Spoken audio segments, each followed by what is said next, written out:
எல்லா மொழிகளுக்கும். ஏன்னா சிங்கப்பூரில் 4 மொழிகள் ஆட்சி அதிகாரத்துவ மொழிகளாக இருக்குது. அப்போ எல்லா மொழிகளுக்கும் உள்ள ஒரே மாதிரி தான் நாங்கள் பயன்படுத்துவோம் அந்த கல்விக் கொள்கைகள்லாம். அப்போ மற்ற மொழிகள்லேயும் கல்விக் கொள்கைகள் எப்படி பின்பற்றப்படுகிறதோ அதே தான் தமிழுக்கும். அப்போ என்னை பொறுத்தவரை இன்றைக்கி இங்கே தமிழ் ஆசிரியர்கள் 80களில் நான் பார்த்த தமிழாசிரியர்கள் 90களில் பார்த்த தமிழாசிரியர்களை விட இன்றைக்கி இருக்க தமிழாசிரியர்களுக்கு அப்போ டெக்னிக்கலி, அதாவது இணைய வழியில் அவங்க கெட்டிக்காரங்களாக இருக்காங்க. பட் சப்ஜெக்ட் மேட்டர், அதாவது கற்றுக் கொடுக்கக்கூடிய உபகரணங்களில் அவங்க சிறப்பாக பயன்படுத்துகிறாங்க. கற்கக்கூடிய பாடத்து என்னத்தை கற்றுக் கொடுக்குறோங்கிறது இருக்கு இல்லையா, அந்த பாடப்பொருள் அறிவு அவங்களுக்கு குறைவாக இருப்பதாக நான் என்னுடைய சொந்த கருத்து. நான் யாரையும் குறை சொல்லலை. ஏன்னா எனக்கு தமிழ் தான் உயிர். நான் தமிழால் தான் வாழ்கிறேன். தமிழ் தான் என் வாழ்வை வளப்படுத்துகிறது. நான் வாழ்க்கையை கடந்து வந்த சோதனைகள் எக்கச்சக்கம், ஏராளமான சோதனைகளை எல்லாம் நான் கடந்து வந்திருக்கிறேன். அத்தனை சோதனைகளிலும் நான் வெற்றி பெறுவதற்கு தமிழ்தான் எனக்கு தக்க கருவியாக, தக்க உயிராக, ஆன்மாவாக இருக்கிறது.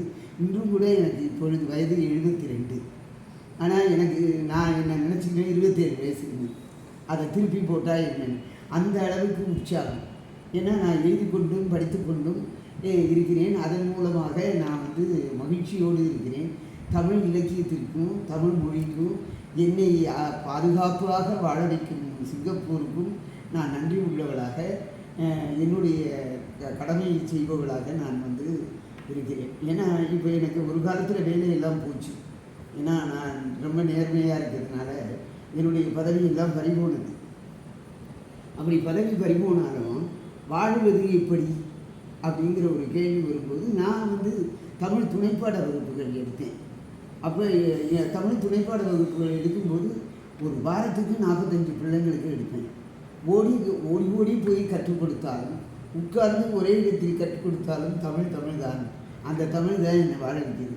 அதாவது சிங்கப்பூரில் டாக்டர் லக்ஷ்மின்னா தமிழ்னு ஒரு அடையாளம் இருக்குது.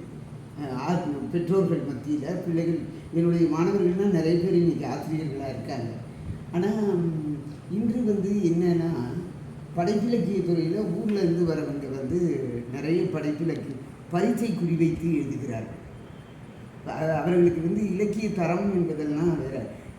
எப்படி காய்கத்தினா என்ன பரிசு கிடைக்கும்னா அவங்களுக்கு தெரியுது. ஆனால் இப்போ எங்களைப் போல இருப்பவர்களுக்கு அந்த நுட்பங்கள் தெரிவதில்லை. நாங்கள் அதை ஏனென்றால் நாங்கள் பரிசுக்காக எழுதுவதில்லை, இலக்கிய வளர்ச்சிக்காக எழுதுகிறோம்.